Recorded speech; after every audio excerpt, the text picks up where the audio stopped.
সুপ্রভাত, আবার চলে এলাম সকলের সামনে আমাদের রান্নাঘরে। আজকে আমি তৈরি করে দেখাবো রুই মাছ দিয়ে মাছের কচুরি আর দই আলুর দম। প্রথমে এটা তৈরি করতে লাগবে আলু, মাছ তো অবশ্যই লাগবে, পেঁয়াজ, আদা, রসুন, কাঁচা লঙ্কা, টমেটো, ধনেপাতা, এদিকে নুন, হলুদ, চিনি, লাল লঙ্কার গুঁড়ো, কাশ্মীর লঙ্কার গুঁড়ো, গরম মশলার গুঁড়ো, টক দই, জিরের গুঁড়ো, ধনের গুঁড়ো, এদিকে ফোড়ন দেওয়ার জন্য গোটা জিরে, গোটা শুকনো লঙ্কা, গোটা গরম মশলা, বড় এলাচ। এবার প্রথমে মাছটাকে নুন হলুদ দিয়ে আমি একদিকে ওভেনের একদিকে সেদ্ধ বসিয়ে দেবো, আরেকদিকে কড়াই বসে সাদা তেল দিয়ে আমি আলুটাকে দিয়ে দেবো। আলুর দমের আলুটাকে নুন হলুদ দিয়ে আমি ঢাকা দিয়ে ভাজা বসিয়ে দেবো।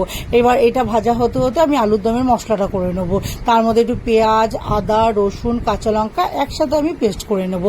ততক্ষণে আলুটাও ভাজা হয়ে যাবে। এবার আলুগুলোকে সব তুলে নিয়ে এবার গোটা গরম মশলা, গোটা জিরে, গোটা আর শুকনো লঙ্কা, বড় এলাচ ফোড়ন দিয়ে আমি বাকি পেঁয়াজ কুচনোটাকে ওর মধ্যে আমি দিয়ে দেবো। এবার পেঁয়াজটা এদিকে ভাজা হবে। এবার পেঁয়াজটা ভাজা হতে হতে আমি এদিকে যখন মাছটাও ঠান্ডা হয়ে যাবে, মাছের এবার কাঁটাগুলোকে ছাড়িয়ে আমি মাছটাকে বার করে আমি রেডি করে নেব। ততক্ষণে পেঁয়াজ ভাজা হয়ে যাবে। এবার ওর মধ্যে আদা রসুন পেঁয়াজের যে পেস্টটা করেছে ওটা দিয়ে দেবো। ওটা এবার নাড়াচাড়া করে যতক্ষণ না কাঁচা গন্ধটা যায় আদা রসুনের ততক্ষণ নাড়াচাড়া করব। তারপরে আমি একটা বাটির মধ্যে জিরের গুঁড়ো, ধনের গুঁড়ো, টক দই, নুন, হলুদ, স্বাদ মতো চিনি, লাল লঙ্কার গুঁড়ো, কাশ্মীর লঙ্কার গুঁড়ো একবারে সব ভালো করে একটু জল দিয়ে গুলিয়ে এবার ওই মশলাটাকেও দিয়ে দেবো। দিয়ে এবার আলু ভাজাগুলোকেও দিয়ে দেবো। দিয়ে ভালো করে একসাথে সব কষিয়ে ঢাকা দিয়ে রাখবো।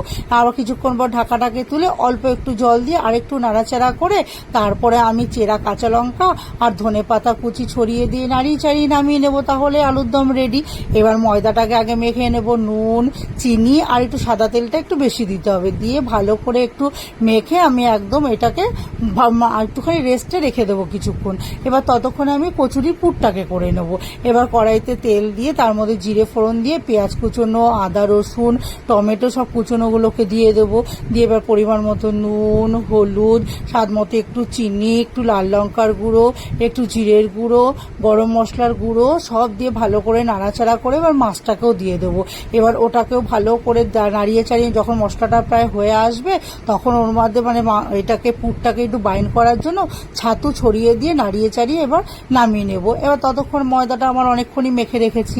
এবার ছোট ছোট করে লেচি করে নিয়ে এবার ওর মধ্যে পুরটাকে একটু ঠান্ডা করে তারপরে ওর মধ্যে পুরগুলোকে ভরে তারপরে বেলে নিয়ে এবার সাদা তেল গরম করে ছাকা তেলে একদম কচুরিগুলো ভেজে তুলে নেব।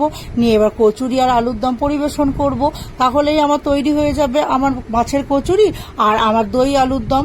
আর এই খাবারটি যদি ভালো লেগে থাকে লাইক করবেন, কমেন্ট করবেন, শেয়ার করবেন, অবশ্যই সাবস্ক্রাইব করবেন। ধন্যবাদ।